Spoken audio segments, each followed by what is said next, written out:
So hello everyone, this is Varsha and welcome back to Mastermind. तो जैसे कि तुमने इस वीडियो के टाइटल में देखा, इन दिस पर्टिकुलर वीडियो हम आईसीएसई प्रेसी राइटिंग को लेकर डिस्कस करने वाले।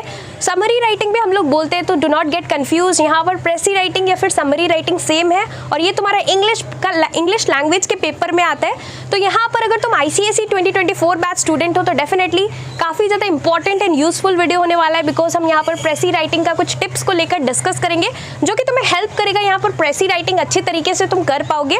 तो वीडियो को एंड तक जरूर देखना, साथ ही साथ इस वीडियो को शेयर करना जितने भी तुम्हारे आईसीएसई 2024 क्लासमेट्स हैं। So let's start with this video. तो देखो यहाँ पर अगर हम सीधा बोर्ड्स के फॉर्मेट में आए तो यहाँ पर तुम्हारा बोर्ड्स का पैटर्न किस तरीके से क्वेश्चन पेपर इंग्लिश 1 का रहता है। यहाँ पर सबसे जो पहला क्वेश्चन मिलेगा वो तुम्हारा कॉम्पोजिशन रहेगा, यानी कि एसे राइटिंग जो कि 20 मार्क्स का आता है। यहाँ पर एसे राइटिंग के बाद यहाँ पर क्या रहता है, लेटर राइटिंग। 2 टॉपिक्स मिलता है तुम्हें, यहाँ पर कोई भी 2 टॉपिक्स में से चूज करके एक करना पड़ता है। एक टॉपिक तुम्हारा फॉर्मल का होता है, एक टॉपिक इनफॉर्मल का। उसके बाद यहाँ पर क्वेश्चन नंबर जो 3 रहता है, after your letter writing you get notice and email. Question number 3 के अंदर 2 सब पार्ट्स रहता है, एक रहता है तुम्हारा नोटिस का, एक रहता है ईमेल का। इसमें कोई चॉइसेस नहीं है और 5 मार्क्स का आएगा। उसके बाद यहाँ पर जो तुम्हारा क्वेश्चन नंबर 4 रहता है, ये होता है तुम्हारा यहाँ पर कॉम्प्रिहेंशन पैसेज। और ये जो प्रेसी राइटिंग है ये कॉम्प्रिहेंशन पैसेज का ही एक पार्ट है, बिकॉज यहाँ पर जो लास्ट क्वेश्चन रहता है कॉम्प्रिहेंशन पैसेज का 8 मार्क्स का क्वेश्चन रहता है, जो कि तुम्हारा यहाँ पर प्रेसी राइटिंग यानी कि समरी राइटिंग रहता है। तो यहाँ पर देखो, सबसे पहले तो तुम्हें यहाँ पर कुछ एमसीक्यूज टाइप 2-3 मार्क्स का क्वेश्चन होगा, जहाँ पर कि तुम्हें क्या करना पड़ता है, मीनिंग्स ढूंढना पड़ता है। मतलब कोई वर्ड है उसका मीनिंग तुम्हें पैसेज से ढूंढ कर यहाँ पर मीनिंग का तुम्हें यहाँ पर करेक्ट जो मीनिंग मैच करता है तुम्हें यहाँ पर एमसीक्यूज करना पड़ता है। उसके बाद यहाँ पर कुछ क्वेश्चंस रहता है जो कि तुम्हें अगेन पैसेज रीड करना पड़ता है पहले। उसके बाद तुम्हें यहाँ पर खुद के वर्ड्स में पैसेज को रीड करके तुम्हें यहाँ पर क्वेश्चन एंड आंसर्स करना पड़ता है। और उसके बाद जो लास्ट वाला क्वेश्चन रहता है ये होता है तुम्हारा precis writing, also known as summary writing. यहाँ पर क्वेश्चन में क्या लिखा रहता है, not more than 50 words describe then question रहता है। तो यहाँ पर तुम्हें क्या करना है, इस टाइप का क्वेश्चंस के लिए कुछ ऐसा पॉइंट्स है जो कि तुम्हें दिमाग में रखना है। First thing which is very important कि तुम्हें यहाँ पर the word limit it should be exactly 50, it should neither be more than 50 nor it should be less than 50। यहाँ पर अगर तुम जस्ट 49 वर्ड्स लिख रहे हो और 50 नहीं लिख रहे हो, you are going to lose marks. और अगर तुम एक्स्ट्रा लिख रहे हो, 1 वर्ड या फिर 2 वर्ड भी एक्स्ट्रा लिख रहे हो, सपोज 50 तुम्हें यहाँ पर 50 के अंदर कंप्लीट करना है, तो अगर यहाँ पर तुम्हारा 51 या फिर 52 वर्ड्स हो रहा है तो डेफिनेटली तुम यहाँ पर भी मार्क्स लूज करोगे। तो इसको तुम्हें यहाँ पर एग्जैक्टली 50 रखना है।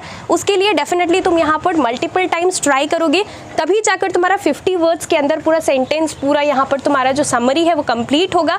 समरी हो सकता है या फिर क्वेश्चन में कुछ स्पेसिफिक पार्ट को, जो पैसेज है उसका कोई स्पेसिफिक पार्ट को यहाँ पर एम्फेसाइज यहाँ पर बोला जाएगा तुम्हें यहाँ पर डिस्क्राइब करने। तो तुम्हें यहाँ पर क्या करना है, उस क्वेश्चन के लिए यहाँ पर दूसरा जो कि सबसे इंपॉर्टेंट पॉइंट है, पहला कि तुम्हें यहाँ पर 50 के अंदर ही लिखना है, it should neither be more than 50 nor be less than 50। And secondly यहाँ पर तुम्हें डायरेक्टली कॉपी नहीं करना है पैसेज से। If you copy directly from the passage then definitely again you are going to lose marks, तुम्हें यहाँ पर मार्क्स नहीं मिलेगा अच्छा। अगर तुम्हें यहाँ पर अच्छा मार्क्स चाहिए तो तुम्हें क्या करना है, तुम्हें खुद के वर्ड्स में after you read you need to make your own and you need to write the summary. Please do not copy it directly from the passage, otherwise this will result in the loss of marks. तो ये चीज़ को ध्यान में रखना है। उसके बाद जो कि थर्ड इंपॉर्टेंट पॉइंट है, तुम्हें यहाँ पर जबकि तुम समरी लिख रहे हो तुम्हें सब कुछ यहाँ पर पास्ट टेंस में लिखना है। Ensure that you have written the entire sentence in past tense, do not use future tense and do not use present tense also. तुम्हें यहाँ पर क्या करना है, since you are writing the summary तो तुम्हें यहाँ पर सब कुछ पास्ट टेंस के अंदर कंप्लीट करना है, पास्ट टेंस के अंदर समरी लिखना है, बिकॉज तुमने रीड कर लिया और उसके बाद तुम उसको समराइज कर रहे हो। So this thing is very important. Lastly यहाँ पर और एक इंपॉर्टेंट चीज़ कि यहाँ पर बेस्ट थिंग रहेगा कि तुम यहाँ पर ग्रीड सिस्टम फॉलो करो। अब ग्रीड सिस्टम क्या होता है, हम यहाँ पर क्या करेंगे, जो तुम्हारा पहला लाइन रहेगा उसमें तुम 5 डिविजन्स दे देना। तो यहाँ पर मतलब एक लाइन के अंदर 5 वर्ड्स तुम्हारा फिट होगा और टोटल 10 लाइन्स अगर तुम यूज़ कर रहे हो, यहाँ पर तुम्हें 10 लाइन्स यूज़ करना है तो तुम्हारा 5 10 50 मतलब कि एग्जैक्टली 50 हो जाएगा। तुम्हें यहाँ पर क्या करना है, रूलर एंड पेंसिल से यहाँ पर तुम्हें पूरा बॉक्स बना लेना है। ग्रीड सिस्टम फॉलो करना मतलब यहाँ पर बॉक्स बनाना होता है, तो तुम्हें क्या करना है, पेंसिल से स्केल से तुम्हें यहाँ पर बॉक्स बना लेना है। अब वो जो तुमने मार्जिन्स जो ग्रिड्स ड्रॉ किया है उसके अंदर तुम्हें पहले पेंसिल से लिखना है समरी। खुद से बनाकर पेंसिल से 50 वर्ड्स के अंदर ट्राई करो। यूज़ इरेजर एंड पेंसिल, पहले तुम्हें यहाँ पर रफ वर्क करना है, मतलब कि पूरा पेंसिल से लिख लो 50, जबकि एग्जैक्टली तुम्हारा पूरा सेंटेंस भी सही ठीक ठाक है और यहाँ पर तुम्हारा कोई ग्रामेटिकल एरर्स भी नहीं है और 50 हो जा रहा है। तो तुम्हें क्या करना है, ऊपर से तुम बॉक्स के अंदर जो तुमने लिखा है पेंसिल से वो तुम पेन से लिख सकते हो। उसके बाद तुम्हें क्या करना है, वो रब कर देना है, मतलब पेंसिल पोर्शन जो कि तुमने लिखा है, ग्रिड्स तुम्हें रब नहीं करना है, लेकिन जो तुमने पेंसिल से लिखा है वो तुम रब कर सकते हो। So this is the exact way, this is the proper way how you need to do your Prezi writing. Prezi writing देखो बहुत easy होता है, ऐसा नहीं है कि complicated है। 50 words हो जाएगा, तुम्हें एक दो बार मल्टीपल टाइम्स ट्राई करना है पेंसिल से, इजीली हो जाएगा, डोंट वरी। पर यहाँ पर तुम्हें क्या करना है, यहाँ पर तुम्हें ग्रिड सिस्टम फॉलो करना है।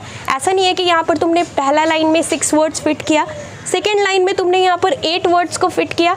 इस तरीके से अगर तुम काउंट कर करके कर रहे हो तो तुम्हें भी प्रॉब्लम होगा, तुम्हारा भी टाइम वेस्ट होगा, साथ ही साथ जो कि टीचर है, जो एग्जामिनर है, who will be correcting your paper, he or she will also face problem. तो तुम्हें क्या करना है, इस तरीके से करना है so that it is easy for you also and it is easy for the teacher also who is correcting your paper।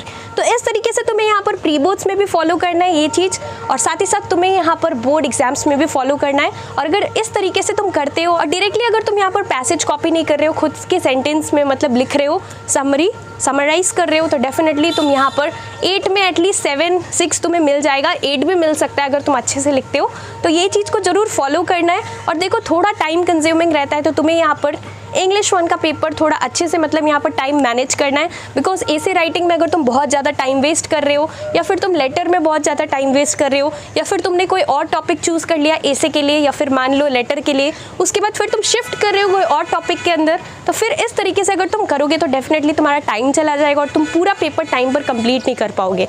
Comprehension passage most scoring part है और प्रेसी राइटिंग भी तुम्हारा स्कोरिंग पार्ट है। तो तुम्हें क्या करना है, सारा कुछ यहाँ पर अच्छे तरीके से करने के लिए टाइम मैनेज करना बहुत इंपॉर्टेंट है। और अगर ये चीज़ को तुम फॉलो करते हो जो भी हमने डिस्कस किया, तो डेफिनेटली तुम यहाँ पर प्रेसी राइटिंग में अच्छा मार्क्स ला सकते हो और साथ ही साथ ओवरऑल तुम इंग्लिश लैंग्वेज में अच्छा मार्क्स ला सकते हो।